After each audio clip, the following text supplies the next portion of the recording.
Hadad here, Will East in Studio X, and joining us now on the Farm Bureau guest line. Go to favorites.com and go with the home team. Zach Berry of the Ole Miss Spirit, which, of course, if he works for the Spirit means he works for the deplorable, the loathsome Ben Garrett. I'm so sorry about that, Zach. My apologies. But happy holidays to you. When we talk about Ole Miss and the transfer portal, man, you know as well as I do, nobody better at it than Lane Kiffin. He's really mastered this process. When you look at where Ole Miss is now with the commitments that they have, how does it compare to the past couple of years? Are they in the same kind of pace? Are they a little ahead, a little behind? Where are they? Yeah, happy holidays, fellas. I think right now Ole Miss is on pace. I went back and looked a couple weeks ago, and outside of the first year, Ole Miss took, I believe, at least 20 in the other cycles in the transfer market. So got to replace a lot after this season. You're obviously going to have a brand-new quarterback. The running back situation, obviously you could do a whole show on that one, but they got to add more there. They really like the high school signee, Chicago Mills Knight, and then they grabbed Keelan Lacey, but a lot of question marks with Logan Diggs and how healthy he will be.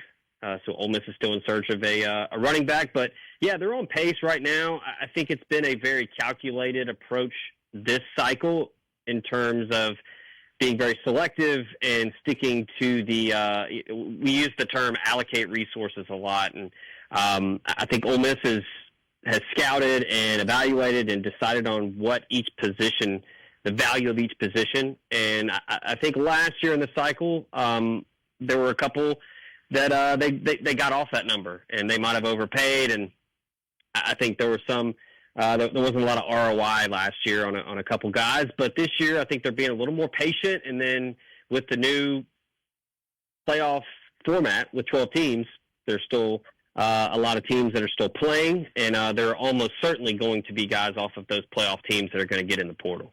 Yeah, we've been talking about that. We're saying that the tail is longer on this transfer portal window than others because we're going to have so many teams getting in and getting out late. When you look at Ole Miss, and where they've brought in players at this point, there doesn't seem to be they feel like they've done a good job of filling their needs, right? They've got a few linebackers in there. They've got some spots to replace there. Wide receiver is going to be a spot where you're trying to replace a Trey Harris and trying to replace a Jordan Watkins. Running back, we'll talk about that in a little bit more depth. They've got a couple of edge guys in. What's been like the spot where they focused thus far, where you feel like they've been the most successful? Who do you like the most of these early commitments? Yeah, I think you hit it there with the importance of linebacker and wide receiver. Trey Harris, when he was healthy, I thought that he was as good as anybody in the SEC, and he was definitely in the running for the Biletnikoff before he was hurt. But you mentioned linebacker. I think that's big. I think there was some cautious optimism, but I think a lot of the folks around the Ole Miss program thought there might be a chance Paul would come back. He is going pro, so they really needed to hit linebacker hard.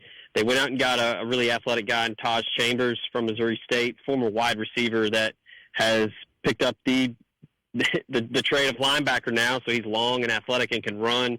Andrew Jones was one of the most highly sought-after guys in the portal from Grambling. Originally committed to South Carolina and then flipped to Ole Miss. He was a tackling machine at Grambling, and he's one of those get-off-the-bus first guys. And then Jaden Yates from Marshall is another guy that made a lot of tackles. But at wide receiver, I like what they're doing.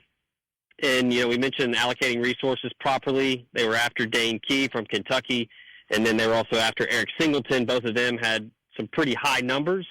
And the staff kind of decided, hey, this is what we're offering as far as NIL, and we're going to stick to it. And we're not going to try to go back and forth. So there's been a lot of speed dating with that. But I like the addition of Dejon Stribling.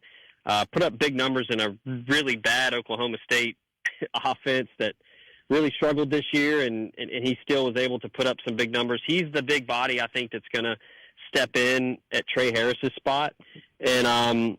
And then I like the most recent addition with Deuce Alexander from Wake Forest, a versatile guy that can put in the slot next to Caden Lee, who really emerged as the go-to guy once Trey Harris went down this year. So still a lot of work to be done, but I think that there are still some positions of need that they need to focus on heading into the spring period. All right, you hit on it a minute ago with the running back situation. You know, Justice Haynes was the guy that Ole Miss was after. He's going to go to Michigan. Fluff Bothwell was the guy Ole Miss was after. He's going to end up at Mississippi State. What's the next target for Ole Miss at running back? And, you know, something we talked about all year on this show, and I know you guys talked about it on your message board, the Bentley situation and the way that Lane Kiffin handled that. Is that something that's being used against Ole Miss right now?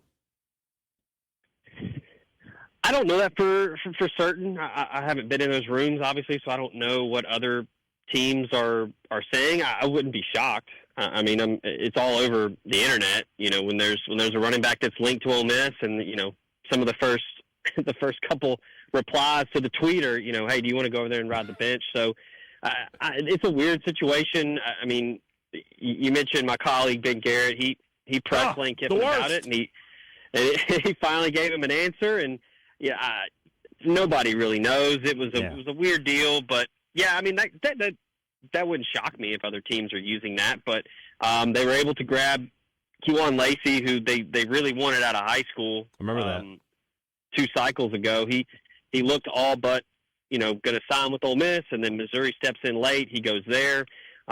So honestly, it's an unproven duo because Lacey didn't play a lot at Missouri, but the Chicago Mills Knight kid from Baylor School in Chattanooga that Ole Miss signed, they think he's legitimately special. They think that he's a guy that's going to play a lot in 2025, and it's a lot to throw at a true freshman to come in and play running back in the SEC. So they're still going to have to add some more guys. I know there's a couple JUCO targets out there, Wayshawn Jordan and Trey Hall, both junior college. Wayshawn Jordan's from Hutchinson up in Kansas, and then Trey Hall played at Mississippi Gulf Coast. So they're still out there. I don't know where on the pecking order.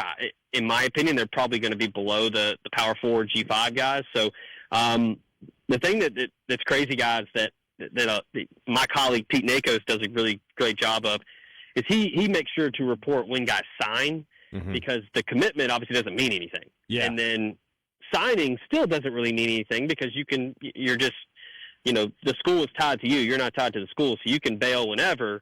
But these commitments don't really mean anything, right? You know, until you show up and you're physically in a classroom, these recruitments aren't over. So there are probably some other targets out there that have committed to another school that Ole Miss is probably still talking to, or, you know, waiting to see what happens. But, yeah, running back is a big one because with Diggs having 2 knee surgeries, you don't know if he's going to return to that form of when he was at Notre Dame or when he was at LSU.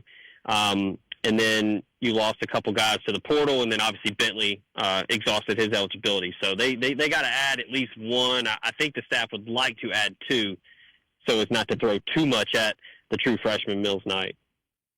When you look at the quarterback position, you know, we haven't seen a whole ton of Austin Simmons, but what we saw was very, very impressive. How does Ole Miss work the portal for a quarterback? Are they going to go after a guy who can compete with Simmons for the starting job, or do they want to try to go the Spencer Sanders route again and have an experienced backup who's there if you need him, but it's going to be Simmons from the jump? Yeah, I mean, you talk about somebody that the staff is excited about.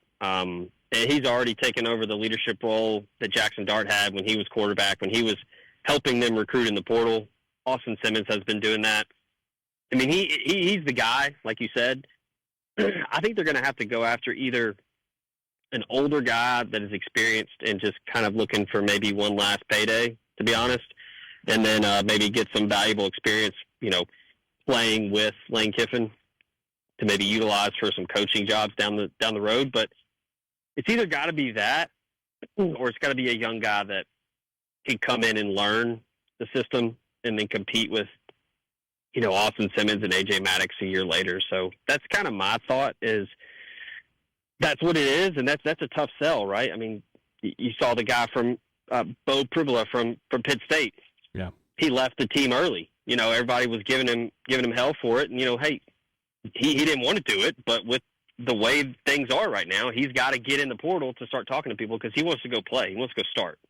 And that was a non-starter, you know, no pun intended there. But with Ole Miss, you know, you're not going to come in and it's not that he wants it handed to him, you know, but Austin Simmons is there. I mean, that's going to be tough. So he's wanting to go somewhere where he can compete and have a legitimate shot at starting. So that's a really, really fine thread to, you put that thread through that needle there with how you're going to recruit that. So that's why Lane Kiffin gets paid all the money he does, right? Yeah. Got about 30 seconds left, Zach. Tell me what's the one position once the dead period ends that Ole Miss has to find a top-tier player? I think it's got to be running back. It's got to be someone that can come in and make a difference day one. Right there with that, I would say offensive line. They struggled as a group, a lot of injuries, but they got to get back to running the football. Kiffin likes to run the ball. He likes to dictate pace with the run game, and they weren't able to do that in 2024. So I would say either a legitimate offensive tackle or a really talented power 4 or G5 running back is probably the biggest need right now. All right. Zach Berry, the Ole Miss Spirit, catching us up on the portal and all things in Oxford. Thanks, man. Appreciate your time. Merry Christmas.